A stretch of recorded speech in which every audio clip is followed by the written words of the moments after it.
Good evening, it's Dr. D, and tonight I'm going to be talking about limiting beliefs, things that limit us. So before we do that, let's take a deep breath. And you may say, why do you always start with a deep breath? Because it's a cleansing breath that cleanses our mind, that centers us. When we breathe deeply into our chakra areas, which are our core areas, our power areas in our life, then we begin to cleanse those areas and we begin to be open and willing to see things differently. Let's breathe to the count of 5. Exhale. Inhale. 2, 3, 4, 5. Exhale.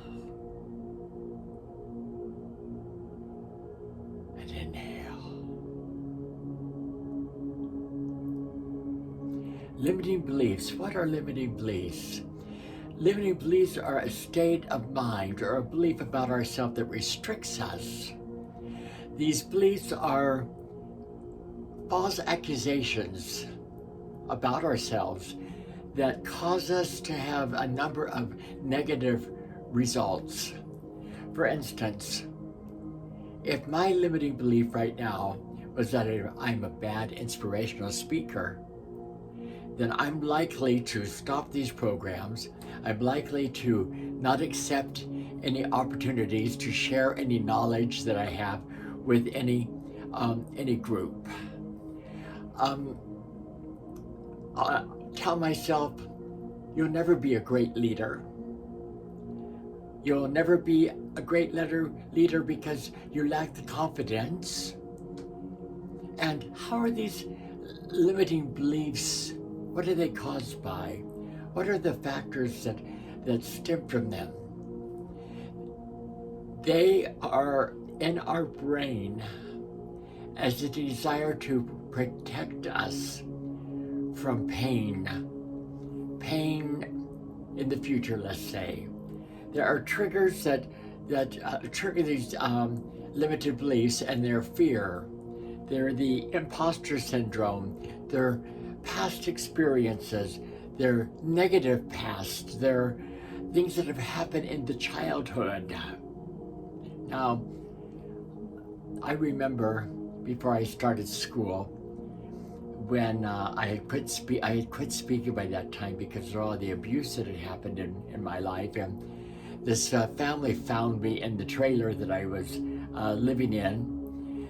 And the family had just dumped me there, and they took me to Oregon to live with them. And I remember the woman enrolled me in school, and she said to the principal, who also was one of the teachers, they called me George, which was the name of the man. This is George Jr. He's a little slow, if you know what I mean. A little slow. So nobody knew that I needed glasses, but I was sitting at the back of the class. I couldn't see the board. I didn't speak because of all the abuse, so I was considered dumb, and then I was considered retarded. Limiting beliefs. Kids didn't play with me. Teachers just set me there because, you see, I began to believe internally what they were telling me on the outside, because the outside was showing that I was retarded, that I had learning disabilities. And it was many, many years before I began to be able to learn and accept the fact that I did not have learning disabilities, that I was as smart as anybody else and as capable as anybody else, and be able to start to shake some of those beliefs off. Now, when I went to live with my grandparents later on in life, my grandfather said to me at one time, after I learned how to speak, even he had said, "You'll never amount to a hill of beans. If it's book smart, you know it, but if it's street smart, you don't know it. And my grandmother said that my grandfather was afraid to die because he didn't know how I would be able to take care of myself, because I didn't have what he thought was the wherewithal to be in this world and take care of myself. At almost 75 years old today, I'm still taking care of myself. It's not always been easy. Limiting beliefs, they'll influence your perception of who you are and how other people are.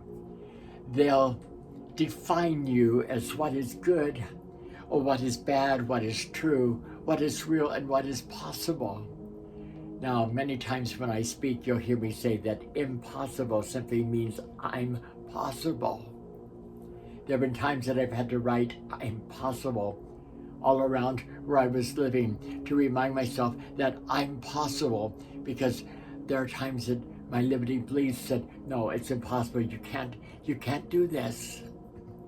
So limiting beliefs, they pop up in our perspective in positive or negative ways.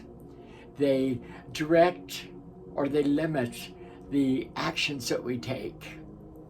I'll never amount to anything, so why try? I remember when I went to Bible college because my grandparents wanted me to become a minister. And by this time, I was talking. And I remember that one of the professors at college said, you'll never make it in the ministry. You don't have what it takes. You don't have the type of speaking skill that people want to listen to. And yet somehow I went on to pastor a church of 1,200 people. I went on to found a church that started with 4 people and ended up with 1,200 people. I ended up traveling all around the country in different crusades that I was having. But my limiting belief would have said, you're never going to make it. And that limiting belief still in the back of my mind would say, you're never going to make it. That limiting belief will shape your character. I've never felt like I was as good as anybody else. I've always felt that I was less than. That I would wish I would be good enough. And no matter how much education I have a doctorate now in spiritual science. I have several degrees, several certificates in cognitive behavioral therapist practitioner, alcohol and drug counselor, a doctorate in Christian psychology. But still, I'm not good enough. I have to work at walking into a room and feeling that I'm equal to people in the room, because those negative beliefs, those tapes that keep going over and over in my mind, the ones that shape my character of who I am. These negative beliefs, these limited beliefs, they affect your relationships. They affect your relationships. I'm never good enough to be in a relationship with somebody. My relationships don't last. This has a shelf life. Might as well not even put any work into it. Limiting beliefs. Well, how could that person possibly love you? Look at you. Look at how you're presenting yourself. Nobody could love the freak that you are. Limiting beliefs. They establish a specific course that you follow. You don't try for things because of your limiting beliefs. They harness or hijack your passion. I remember when I decided that I was so ugly and that I had absolutely nothing to offer anybody, and I needed to commit suicide and get off the planet. the limiting beliefs. Once again, you'll never amount to anything. These beliefs, they either lower or they rise your level of happiness. So what have I come to know? What have I come to realize about beliefs? I'm constantly learning and growing. In many different thought groups, people say you are what you think you are. And yes, all thought must take some kind of form. But I want to give us a different slant on that today. We don't have a soul. We are a soul. And that soul is the experience of God or Creator living in a human container.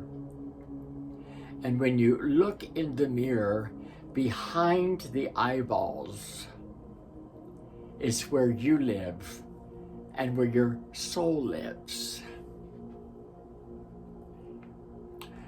You are not your emotions. You are not your thoughts.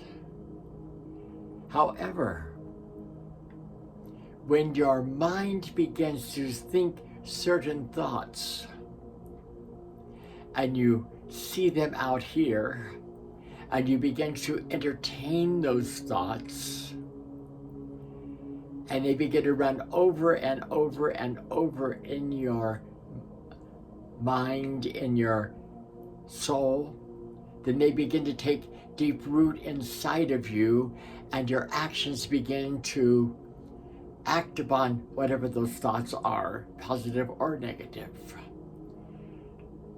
However, when I realize that I'm on the inside here, and when a thought comes by, I have the choice. I have the free will that I was created with. I have to make a decision to accept that thought or just let it flow on by. Can I read that back again? Because we have a free will, and our soul has a free will to either connect with Source, connect with Creator, or to go on our own lopsided way. When I connect with Creator, understanding that I am a soul, I am a soul, I am the soul, that the essence of God, the essence of Creator, is within this human body as a soul, looking out. And when whatever thought comes my way, I have the choice to either entertain it and dwell on it, or to say, thank you so much, let it go. The same thing is with emotion. Emotion is energy in motion. Energy in motion. When a emotion of anger, rather than reacting to it or acting to it or acting out towards the person that it may be coming from, I can let it go. When the emotion of joy and happiness is there, I can let it flow through me. The emotion of love, the emotion of joy, the emotion of love, the emotion of happiness is not dependent upon you. It's dependent upon you as the soul, not another person. Well, I don't feel love if he's not with me. Your feeling love has nothing to do with anybody else.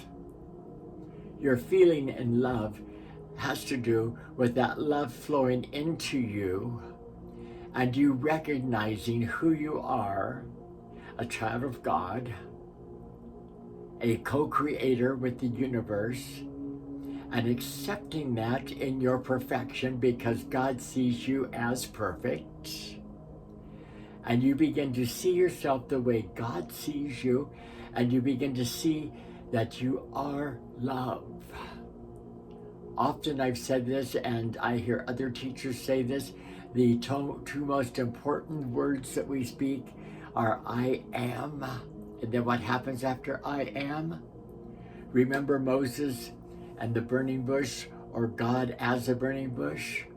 Moses said, "Who should I send sent me?" And the voice said, I am.